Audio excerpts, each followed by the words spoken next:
11ನೇ ಸರ್ಗ ಸಮಧ್ವಜಲ್ ಅಂತಾರಲ್ಲ, ಶ್ರೀಮದಾಚಾರ್ಯರು ಪಾಠವನ್ನು ಹೇಳ್ತಾಯಿದ್ರು. ಕತ್ತಲ ದಿವಸ ಅದು, ಹುಣ್ಣಿಮೆ ಹತ್ತಿರ ಅಲ್ಲ, ಅದು ಅಮಾವಾಸ್ಯೆಯ ಹತ್ತಿರದ ದಿವಸಗಳು. ಆಕಾಶದಲ್ಲಿ ಚಂದ್ರ ಇಲ್ಲ, ಆದರೆ ಚಂದ್ರನಿಗಿನ್ನ ಬ್ರೈಟಾಗಿ ಹೊಳಿತಾ ಇತ್ತು. ಅದರ ಸುತ್ತಲೂ ಬೇರೆ ಬೇರೆ ನಕ್ಷತ್ರಗಳೇನೋ ಇದ್ದಾಗಿತ್ತು. ಶಿಷ್ಯರು ಕೇಳಿದ್ರು, ಸ್ವಾಮಿ ಇದೇನಿದು, ಹುಣ್ಣಿಮೆ ಅಲ್ಲ, ಒಂದು ಅಲ್ಲ, ಈ ಪಾಟಿ ಆಕಾಶದಲ್ಲಿ ಬ್ರೈಟ್ ಆಗಿದೆ, ಅದರ ದೇವತೆಗಳು ಯಾರ್ಯಾರು ಅಂದರು. ಸನಕ ಸನಂದನಾದಿಗಳ ಜೊತೆಯಲ್ಲಿ ಶೇಷದೇವರು ಬಂದು ಪಾಠ ಕೇಳ್ಕೊಂಡು ಹೋಗ್ತಾರೆ. ನಿಮ್ಮ ಪಾಠ ಅವ್ರು ಕೇಳ್ತಾರ? ಅವರೇ ಕೇಳೋದಪ್ಪ ಅಂದು. ಗಿರಿಶಗುರು ಅಮರೇಂದ್ರ ಮುಖೈಶ್ಚಯಶ್ಚರಣರೇಣು ರಧಾರಿ ಸುರಾಧಿಪೈ ಕ್ಷಿತಿಸುರಾಂಗ್ರ ಅಭಿವಂದನ ಪೂರ್ವಕಂ ಸವಿದದೆ ಅಧ್ಯಯನಂ ಛಲಮಾನುಷಃ. ಮಧ್ವರು ಓದ್ಲಿಕ್ಕೆ ಹೋದರು ಅಂದರೆ ಈ ಮಾತನ್ನಂತಾರೆ. ಗಿರಿಶಗುರು ಅಮರೇಂದ್ರ, ರುದ್ರಾದಿ ದೇವತೆಗಳಿಗೆ ಪಾಠ ಹೇಳುವ ಈ ಆಚಾರ್ಯರು, ವಾಸುದೇವಾಚಾರ್ಯರು ಅನ್ನೋರಲ್ಲಿ ಓದ್ತಾರಲ್ಲ, ಏನು ಅವರಿಗೆ ಲೋಕಕ್ಕೆ ಶಿಕ್ಷಣವನ್ನು ಕೊಡಬೇಕು ಅನ್ನೋ ದೀಕ್ಷೆ, ಗುರುಮುಖೇನ ನಿಮಗೆ ಅಧ್ಯಯನ ಆಗಬೇಕು ಅನ್ನೋದು. ಪ್ರಾಣ ಅಪಾನ ವ್ಯಾನ ಉದಾನ ಸಮಾನ ನೀನೆ ಆನಂದ ಭಾರತಿ ರಮಣ ಆನಂದ ಭಾರತಿ ರಮಣ.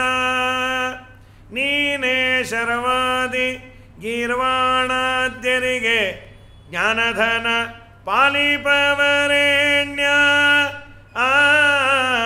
ಜ್ಞಾನಧನ ಪಾಲಿಪವರೆಣ್ಯ. ನಾನು ನಿರತದಲ್ಲಿಯೇನೇನೆಸಗಿದೆ ಮಾನಸಾದಿ ಕರ್ಮ ನಿನಗೊಪ್ಪಿಸುವೆನು. ಪ್ರಾಣನಾದ ತಿರಿವಿಜಯ ವಿಠ್ಠಲನ ಕಾಣಿಸಿಕೊಡುವುದು ಭಾನುಪ್ರಕಾಶ ಪವಮಾನ ಪವಮಾನ ಪವಮಾನ ಜಗದ ಪ್ರಾಣ. ಹಾಗಾಗಿ ನೀನೇ ಶರ್ವಾದಿ ಗೀರ್ವಾಣಾದ್ಯರಿಗೆ ಜ್ಞಾನಧನ ಪಾಲಿಪ ವರೇಣ್ಯ. ರುದ್ರಾದಿ ದೇವತೆಗಳಿಗೆ ಪಾಠವನ್ನು ಹೇಳೋರು. ರುದ್ರದೇವರಿಗೆ ರುದ್ರ ಪದವಿ ಬಂದದ್ದೇ ಇವರಲ್ಲಿ ಅಧ್ಯಯನ ಮಾಡಿದ್ದಕ್ಕೆ ಅಂತ ಅನುವ್ಯಾಖ್ಯಾನದಲ್ಲಿ ಹೇಳ್ತಾರೆ ಆಚಾರ್ಯರು.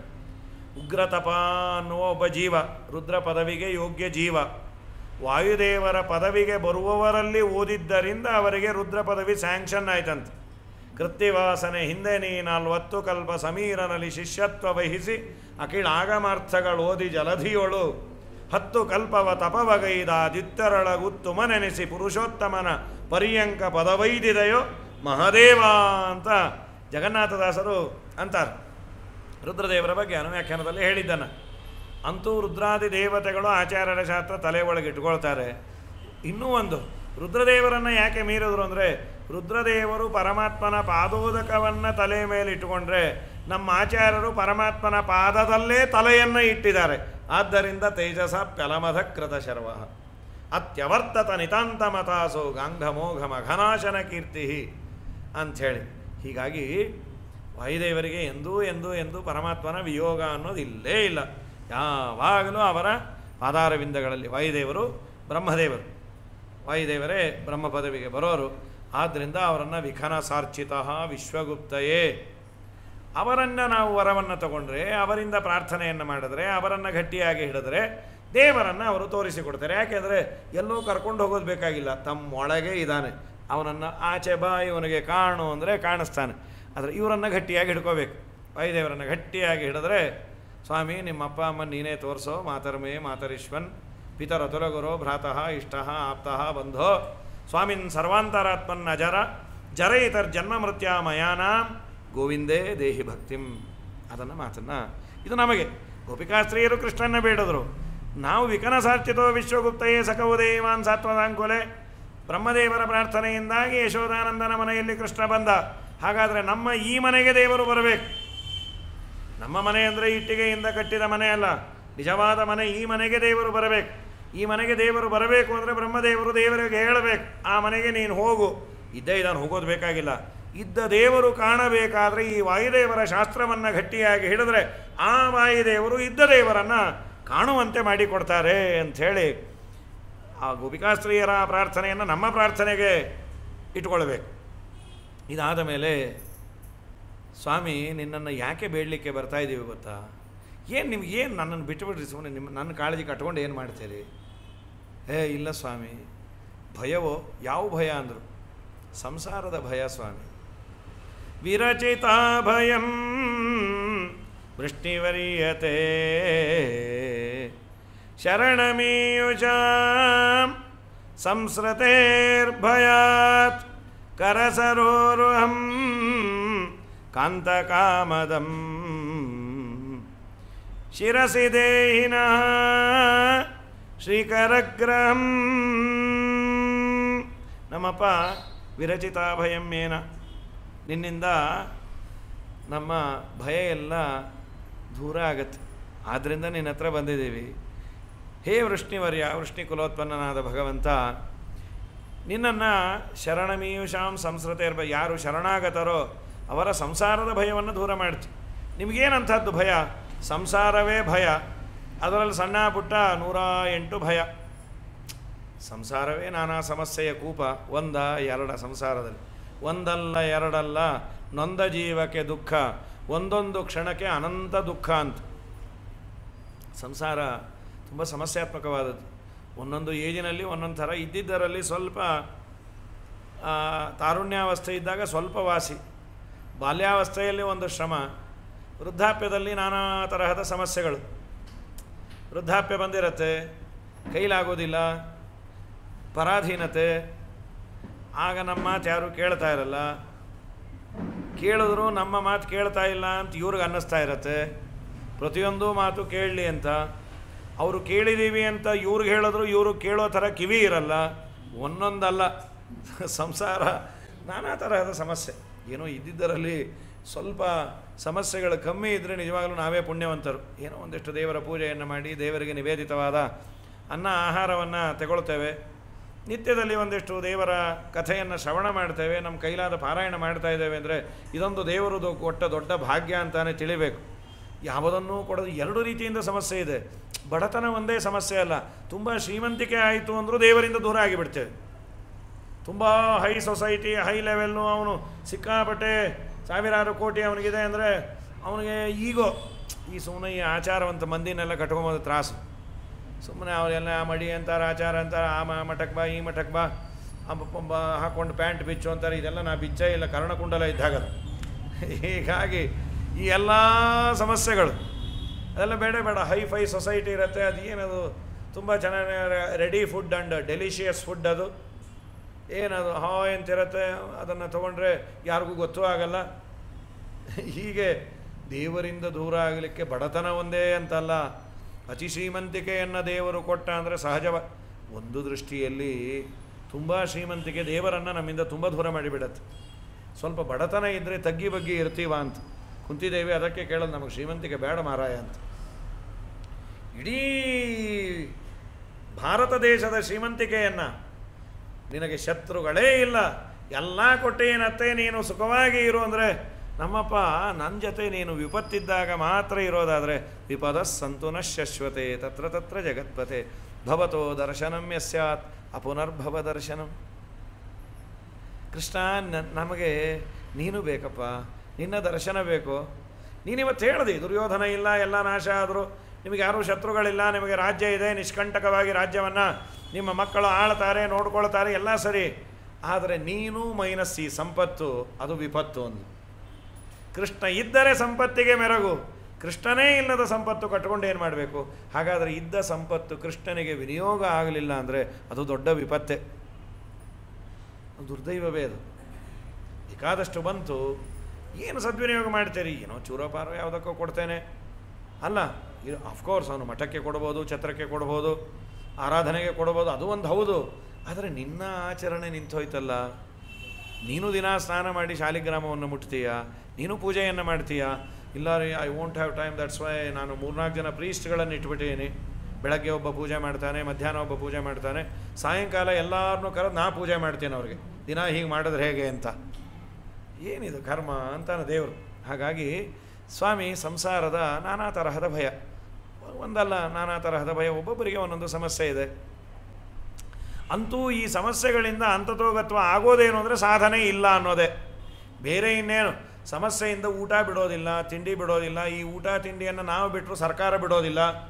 ಹೆಲಿಕಾಪ್ಟರ್ ತಂದು ಬಾಯಲ್ಲಿ ಹಾಕಾದರೂ ಹಾಕ್ತಾರೆ, ಗಂಜಿ ಕೇಂದ್ರ ತೆಗೆದು. ಆದರೆ ನಾವು ಬಿಡೋದೇನು ಅಂದರೆ ದೇವರು, ಪೂಜಾ, ಸಂಧ್ಯಾ ವಂದನೆ, ಪಾರಾಯಣ, ಗುರುಗಳು, ಇದನ್ನೇ ನಾವು ಬಿಡೋದಾಗತ್ತೆ. ಇದೇ ಸಮಸ್ಯೆನು ಸ್ವಾಮಿ. ಎಷ್ಟೋ ಅನಂತ ಜನ್ಮಗಳ ಪುಣ್ಯದಿಂದ ನೀನು ಈ ಜನ್ಮವನ್ನು ಕೊಟ್ಟು ಸಾಧನೆಗಾಗಿ ನನಗೆ ಜನ್ಮವನ್ನು ಕೊಟ್ಟು ನಿಧಿಯ ಮೇಲಿದ್ದು ವಿಧಿಸುವುದನ್ನು ಅರಿಯದೆ ಮದಡೆಯರಾದವೋ ಉದ್ಧವ.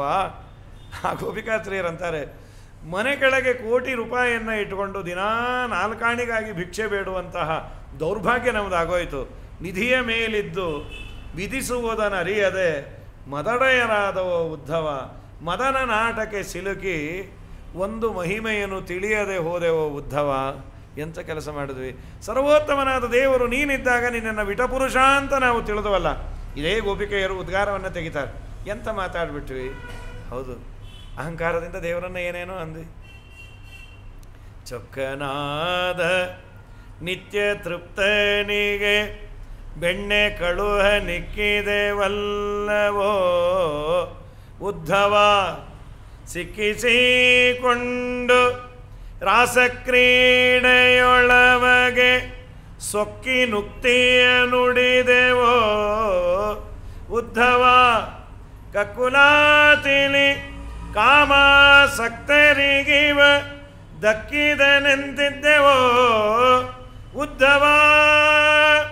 ವಕ್ರಗತಿಯಾಗಿ ಅಕ್ರೂರ ಬಂದೆಮ್ಮ ಚಕ್ರಧರ ನಗಲಿಸಿದನು ಉದ್ಧವ.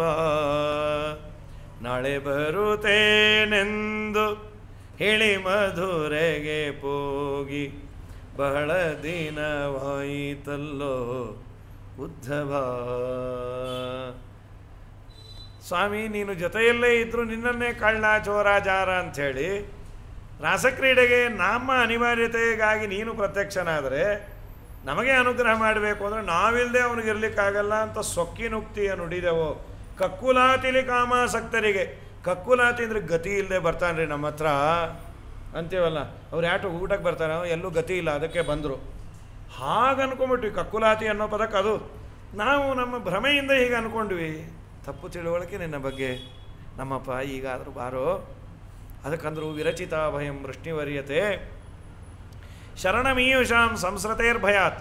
ಸಂಸಾರದ ಭಯ. ಅವರಿಗೆ ನಿಜವಾಗಲೂ ಸಂಸಾರದ ಭಯ ಇಲ್ಲ. ಕೃಷ್ಣನನ್ನು ನೋಡ್ತಾ ಇದ್ದರು, ತಲೆಯಲ್ಲಿ ಕೃಷ್ಣ ಬಿಟ್ಟು ಬೇರೆ ಇಲ್ಲ. ಇದು ನಮ್ಮ ಹಣೆ ಬರಹ ಅಂತಾರೆ. ಸಂಸಾರದ ನಾನಾ ತರಹದ ಭಯ. ಒಂದು ಒಂದು ಒಂದು ಹತ್ತೇರತ್. ಒಟ್ಟು ಸಾಧನೆಗೆ 108 ಪ್ರತಿಬಂಧಕ. ಯೇಸು ಜನುಮದ ಸುಕೃತದ ಫಲವೋ ತಾನು ಜನಿಸಲಾಗಿ ಭೂಸುರ ದೇಹದ ಜನುಮವು ಎನಗೆ ಸಂಭವಿಸಿದೆಯಾಗಿ ಮೋದ ತೀರ್ಥಮತ ಚಿಹ್ನಿತನಾಗದೆ ದೋಷಕ್ಕೆ ಒಳಗಾಗಿ ಲೇಷ ಸಾಧನವ ಕಾಣದೆ ದುಸ್ಸಹವಾಸದಿಂದಲಿ ದಿನ ದಿನ ಕಳೆದೆ ಹಂಗೆ ಮಾಡಲಯ್ಯ ಕೃಷ್ಣ ಹೋಗುತ್ತಿದೆ ಆಯುಷ್ಯ. ಮಂಗಳಾಂಗ ಭವ ಭಂಗ ಬಿಡಿತಿ ನಿನ್ನ ಡಿಂಗರಿಗನ ಮಾಡೋ ಅನಂಗ ಜನಕ ಹಂಗೆ ಮಾಡಲಯ್ಯ ಕೃಷ್ಣ ಹೋಗುತ್ತಿದೆ ಆಯುಷ್ಯ. ಹೀಗೆ ನಮ್ಮ ಅವಸ್ಥೆ ಆಯಿತು ಅಂತ. ಸಂಸ್ಕೃತೇರ್ಭಯಾತ್. ಏನು ಮಾಡಬೇಕು ನಾನು ಹಾಗಾದರೆ? ನೀನು ಶರಣಾಗತ ವತ್ಸಲ ಅಲ್ಲ, ಶರಣಮೀಯುಷಾಂ. ಯಾರು ನಿನ್ನನ್ನು ಶರಣು ಹೊಂದ್ಯ, ನಾವು ಶರಣಾಗತರಾಗಿ ಬಂದಿದ್ದೇವೆ, ನಮ್ಮ ಭಯವನ್ನು ದೂರ ಮಾಡು. ಏನು ಮಾಡಿದರೆ ನಿಮಗೆ ಭಯ ದೂರ ಆಯಿತು ಅಂತ ಕನ್ವಿನ್ಸ್ ಆಗತ್ತೆ, ಅದನ್ನು ಹೇಳಿ. ಅವರಂದರು, ನಿನ್ನ ಕೈಯನ್ನು ನಮ್ಮ ತಲೆ ಮೇಲೆ ಇಟ್ಬಿಡು, ಕರಸರೋರುಹಂ, ನಿನ್ನ ಕರಕಮಲಗಳನ್ನು. ಯಾಕೆ ಅಂದರು? ಅದು ಲಕ್ಷ್ಮಿಯಿಂದ ಒಂದೇವಾದ ಕೈಯೋ ಅದು. ಸದಾ ಲಕ್ಷ್ಮಿ ಹಿಡಿದಿರ್ತಾಳೆ. ಲಕ್ಷ್ಮಿಯನ್ನು ಹಿಡ್ಕೊಂಡು ಅಂತ ಆ ಕೈಯನ್ನು ಅಂದಿಲ್ಲ ನಾವು. ಲಕ್ಷ್ಮಿಗೂ ಬೇಕಾದ ಕೈ ಆನಂದದಿಂದ ಒತ್ತುತ್ತಾಳೆ, ತನ್ನ ತಲೆ ಮೇಲೆ ಇಡಿಸ್ಕೊಳ್ತಾಳೆ.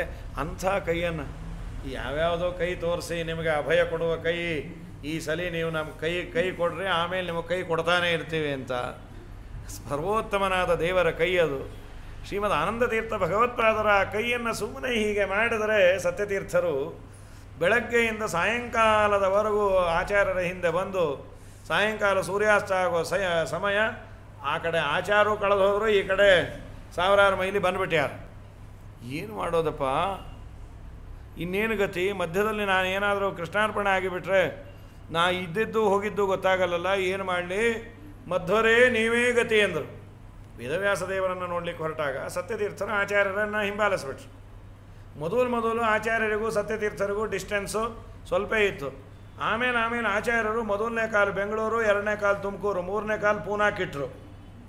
ಗೋವಿಂದ ಇವರೆಲ್ಲೋ ಅವರೆಲ್ಲೋ ಇನ್ನೇನು ಗತಿ ಅಂದರು. ಮಧ್ವರೇ ನೀವೇ ಗತಿ.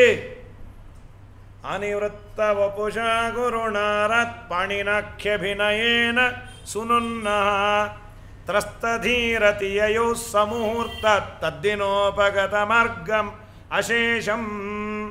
ಅವತ್ತು ಇಡೀ ಟ್ರಾವೆಲ್ ಮಾಡಿದ ಮಾರ್ಗವನ್ನು ಕೆಲವೇ ಸಮಯದಲ್ಲಿ ಆಚಾರ್ಯರು ಹೀಗಂದರೆ ಹಾರಿ ಬಂದ್ರಂತೆ.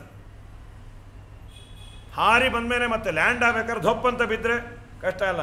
ನೀಟಾಗಿ ರಾಕೆಟ್ ಇದನ್ನು ಪ್ಯಾರಾಚೂಟ್ ಇಟ್ಕೊಂಡವರು ಹೇಗೆ ಲ್ಯಾಂಡ್ ಆಗಬೇಕೋ ಅಷ್ಟೇ ಆಚಾರ್ಯ ಲ್ಯಾಂಡ್ ಮಾಡಿಸಿದ್ರು. ಎಲ್ಲ ಅವರ ಸಹಪಾಠಿಗಳು ಆಚಾರ್ಯ ಶಿಷ್ಯರಿದ್ದ ಮಠದಲ್ಲಿ ಬದರಿಗೆ ಬಂದು ಸೇರಿದ್ರು. ಇವರೆಲ್ಲ ನೋಡಿದ್ರು, ಏನಿದು ಇಷ್ಟು ಮುದ್ದಾಗಿ ಬಂದುಬಿಟ್ರೆ ಹಾರಿಕೊಂಡು ನಮ್ಮ ಆಚಾರಲ್ಲಿ. ಅಯ್ಯೋ ನಮ್ಮ ಆಚಾರ ಅಲ್ಲಪ್ಪ ಅವರು ಹನುಮನ್ ದೇವರು ಅಂದರು. ವಾನರೇಂದ್ರ ಇವ ವಾಯುಜವೋಸೌ ಭೀಮಸೇನ ಇವ ದಾನವ ಭೀಮಃ. ಯಾಕೆ ಅಂದರು, ಕಣ್ಣಾರೆ ಕಂಡೇರಿ ಏನು ಕಾಲಿಡೋದು, ಓ ಇಲ್ಲೊಂದು ಕಾಲು ಅಲ್ಲೊಂದು ಕಾಲು, ನಮ್ಮ ಆಚಾರ ತುಂಬ ದೊಡ್ಡವರು.